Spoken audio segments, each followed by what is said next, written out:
তো নমস্কার বন্ধুরা, আশা করি সবাই ভালো আছেন। তো বন্ধুরা, এখন যে ছবিটার বিষয়ে আমি কথা বলবো, তো সেই ছবিটার নাম হলো গল্প হলেও সত্যি। তো এই ছবিতে আমরা লিড চরিত্রে দেখেছিলাম সোহম চক্রবর্তী এবং মিমি চক্রবর্তী। সোহম চক্রবর্তী এবং মিমি চক্রবর্তী এখনও পর্যন্ত যতগুলো ছবি করেছেন, আমার প্রায় প্রত্যেকটা ছবি কিন্তু খুব ভালো লাগে। তারা শুধু তোমারই জন্য ছবিটা করেছেন, সেখানে হয়তো সোহমের ক্যারেক্টারের সাথে মিমি ক্যারেক্টারটা ছিল না, সেটা শ্রাবন্তীর সাথে ছিল, বাট ছিল ছবিতে। পাশাপাশি বোঝনা সে বোঝনা করেছিল, সেই ছবিটা দেখতে দারুণ লাগে। এবং পাশাপাশি গল্প হলেও সত্যি। ডেফিনেটলি সোহমের সাথে মিমির কেমিস্ট্রি কিন্তু বরাবরই ভালো, এবং যতবারই সোহম মিমি বা সোহম শ্রাবন্তী কেমিস্ট্রিটা এসছে পর্দায়, সেই কেমিস্ট্রিটা দেখতে দারুণ লাগে।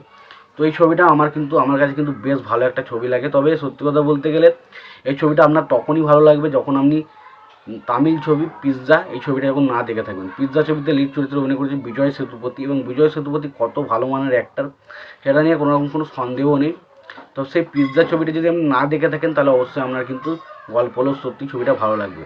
তো ছবিটা হচ্ছে একটা রাতের গল্প, যেখানে একজন পিৎজা ডেলিভারি, সে একজন বাড়িতে একটা বাড়িতে পিৎজা ডেলিভারি করতে আসে, এবং সেখানে এসে সে আটকা পড়ে যায়, এবং তার সাথে কী কী ভুতুড়ে কাণ্ড ঘটে, এবং সেই ভুতুড়ে কাণ্ড ঘটার পর তার শারীরিক বা মানসিক অবস্থা কেমন হয়, তো সেটা জানতে গেলে সিনেমাটা দেখতে হবে। তো সিনেমাটা দেখুন, একটা রাতের ঘটনা। তো যেভাবে ছবিটার সেট ডিজাইন করা হচ্ছে, প্রথমত বলতে হবে ছবিতে ক্যামেরার কাজ দারুণ ছিল। প্রত্যেকটা জায়গায় ক্যামেরার অ্যাঙ্গেলের কাজ কিন্তু দারুণ ছিল ছবির মধ্যে। দ্বিতীয় হচ্ছে যে হরর বিজিএমটা ইউজ করা হয়েছে ছবির মধ্যে, সেটা দেখতে ডেফিনেটলি খুব ভালো লাগে। কিছু কিছু তারপর তৃতীয় আমার যেটা ভালো সেটা সোহমের পারফরমেন্স। দেখুন সোহম, দেখুন ভূতের ছবিতে সবচেয়ে প্রথম যেটা সবচেয়ে বেটার জিনিস হয়, সেটা হচ্ছে আপনি যে হিরো বা যে মেন হিরো, সে কতটা ভূতের ইয়েটাকে থেকে ভয় খাচ্ছে, বা ভূতের ইয়েটাকে দেখে তার ভয় খাওয়াটার উপর ভিত্তি করে নির্ভর করে আমরা কতটা ভয় খাবো। তো ডেফিনেটলি সোহম কিন্তু এই জায়গায় তার পারফরমেন্স কিন্তু যথেষ্ট দারুণ করেছিল। তো সেই পারফরমেন্স থেকে সত্যি কিছু কিছু জায়গায় সত্যি ভয় লাগে, কষ্ট লাগে। এবং পাশাপাশি মিমি এখানে যে ক্যারেক্টারটা প্লে করেছে সেটা অসাধারণ ছিল। এবং মিমি সোহমের কেমিস্ট্রি বরাবরই সুন্দর, এবং ছবির গানগুলো অনেক খুব ভালো। এই ভালো এই খারাপ, তো এই গানগুলো খুবই ভালো। তো গানগুলো প্রত্যেকটা গান খুব ভালো ছিল। গান তিনটে মতো গান ছিল সম্ভবত, কিন্তু গানগুলো কিন্তু প্রত্যেকটা দারুণ লাগে, স্ক্রিনে দারুণভাবে ফুটে ওঠে। পাশাপাশি ছবিতে বলা হবে যে কালার গ্রেডিং, যে কালারটা ইউজ করা হচ্ছে, কালো, ডার্ক, অন্ধকার, এরকম টাইপের একটা আমরা দেখতে পাই একটা কালার ইউজ করা হয়েছিলো, সেটা কিন্তু ডেফিনেটলি বেশ ভালো ছিল।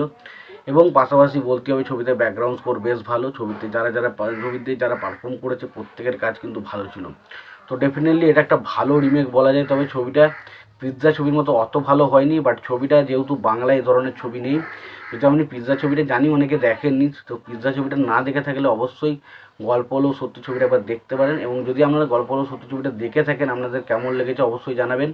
আর সবশেষে একটাই কথা বলতে চাই, যদি ভিডিওটি আপনাদের পছন্দ হয় অবশ্যই লাইক কমেন্ট শেয়ার করে দেবেন।